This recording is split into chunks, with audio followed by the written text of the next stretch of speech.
महाराष्ट्र की राजनीति में अजीत पवार की एनसीपी एक बार फिर से सवालों के घेरे में आ चुकी है। जिस पार्टी ने कुछ महीने पहले एकजुटता दिखाते हुए सुनेत्रा पवार को अपना राष्ट्रीय अध्यक्ष घोषित किया था, अब उसी नियुक्ति पर चुनाव आयोग ने सवाल खड़े कर दिए हैं। इतना ही नहीं, कांग्रेस ने एक मामले को लेकर सुनेत्रा पवार पर हमला किया और उन्हें गूंगी गुड़िया तक कह दिया है। आखिर चुनाव आयोग ने ऐसा क्या पूछा है जिससे एनसीपी की मुश्किलें बढ़ती नजर आ रही हैं और किस मुद्दे पर कांग्रेस ने सुनेत्रा पवार को गूंगी गुड़िया कहा है, इसकी पूरी जानकारी आपको इस वीडियो में देंगे। नमस्कार, आप देख रहे हैं लोकमत हिंदी। मेरा नाम है सोनू कनौजिया। चुनाव आयोग का पत्र और बड़ी एनसीपी की टेंशन।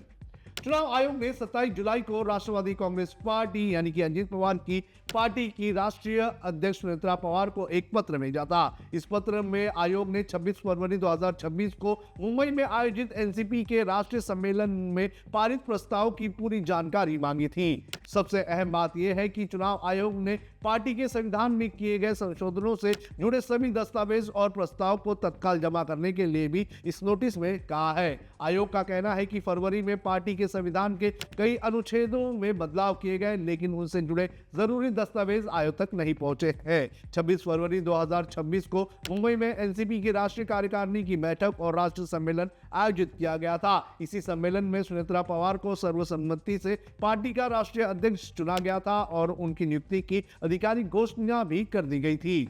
इसके अलावा राष्ट्रीय कार्यकारिणी ने पार्टी के संविधान के अनुच्छेद 6, 7, 12, 32 और 36 में संशोधन करने का भी फैसला लिया था, लेकिन चुनाव आयोग का कहना है कि इन संशोधनों से जुड़े प्रस्ताव और दस्तावेज आयोग के रिकॉर्ड में मौजूद नहीं है। इसलिए अब आयोग ने एनसीपी से इसका पूरा रिकॉर्ड मांगा है। सिर्फ दस्तावेज ही नहीं, बल्कि चुनाव आयोग ने एक और अहम सवाल इस पूरे मामले को लेकर उठाया है। आयोग ने पूछा है कि क्या वर्तमान राष्ट्रीय कार्यकारिणी वैध तरीके से गठित हुई थी या नहीं। यानी आयोग ये भी जानना चाहता है कि जिस राष्ट्रीय कार्यकारिणी ने संविधान में संशोधन किया और सुनेत्रा पवार को राष्ट्रीय अध्यक्ष चुना, क्या उसकी वैधानिक स्थिति पूरी तरह से सही थी। यही सवाल अब इस पूरे मामले को और भी ज्यादा पेचीदा और गंभीर बना रहा है। इस पूरे मामले पर एनसीपी ने क्या सफाई दी, ये भी आपको बता देते हैं। एनसीपी नेता उमेश पाटिल ने कहा कि चुनाव आयोग और राजनीतिक दलों के बीच इस तरह के पत्राचार लगातार चलते रहते हैं। उनका कहना है कि ये कोई असाधारण मामला नहीं है, बल्कि सामान्य प्रशासनिक प्रक्रिया का हिस्सा है, इसलिए इसे किसी विवाद के रूप में नहीं देखा जाना चाहिए। वहीं पार्टी के नेता अमोल मिटकरी ने भी कहा कि 26 फरवरी के राष्ट्रीय सम्मेलन में केवल राष्ट्रीय अध्यक्ष के पद पर फैसला लिया गया था और सुनेत्रा पवार को सर्वसम्मति से अध्यक्ष चुन लिया गया था।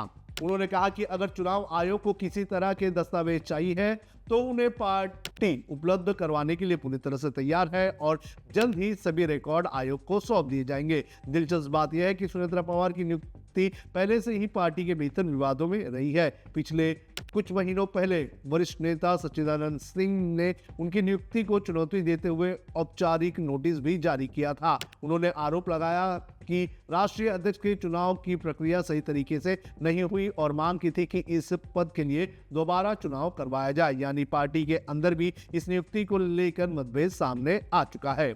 अब कांग्रेस ने क्यों कहा गूंगी गुड़िया, ये भी आपको बता देते हैं। इस पूरे विवाद के बीच कांग्रेस ने अजीत पवार की पार्टी पर बड़ा हमला बोला है। कांग्रेस ने अपने सोशल मीडिया अकाउंट पर एक वीडियो पोस्ट किया जिसमें उन्होंने सुनेत्रा पवार को गूंगी गुड़िया बताया है। कांग्रेस ने ये टिप्पणी बीड़ की एक प्रेस कॉन्फ्रेंस को लेकर की है, जिसमें सुनेत्रा पवार और बीड़ के बाहुबली नेता धनंजय मुंडे भी शामिल थे। इस प्रेस कॉन्फ्रेंस में जब पत्रकारों ने बीड़ की कानून व्यवस्था को लेकर सवाल पूछा तो धनंजय मुंडे ने उस सवाल को रोक दिया और सुनेत्रा पवार वहां मौजूद थी, लेकिन उन्होंने इसको लेकर कुछ भी नहीं कहा। जिसके बाद कांग्रेस ने सोशल मीडिया पर एक वीडियो पोस्ट किया और इस वीडियो पोस्ट में उन्होंने उन्हें गूंगी गुड़िया करार दिया। हालांकि इस पूरे मामले को लेकर एनसीपी की तरफ से जवाब भी आया। एनसीपी की प्रवक्ता उमेश पाटिल ने कहा कि एक वक्त था जब इंदिरा गांधी को भी गूंगी गुड़िया कहा जाता था, लेकिन बाद में उन्होंने देश के लिए बड़े बड़े काम किए, पाकिस्तान का विभाजन किया और भारत को लेकर बड़े बड़े फैसले लिए थे। अब सबसे बड़ा सवाल यही है कि क्या एनसीपी चुनाव आयोग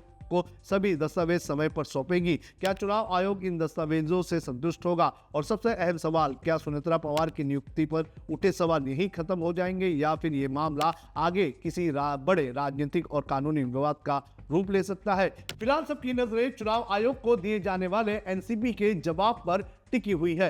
आपको क्या लगता है, क्या ये सिर्फ एक सामान्य प्रशासनिक प्रक्रिया है जैसा एनसीपी दावा कर रही है, या फिर इसके पीछे कोई बड़ा राजनीतिक विवाद छिपा हुआ है? आप अपनी राय हमें कमेंट बॉक्स में जरूर बताइए। अगर आपको ये रिपोर्ट पसंद आई है तो आप वीडियो को लाइक करें, शेयर करें और लोकमत हिंदी को सब्सक्राइब करना बिल्कुल भी मत भूलिए।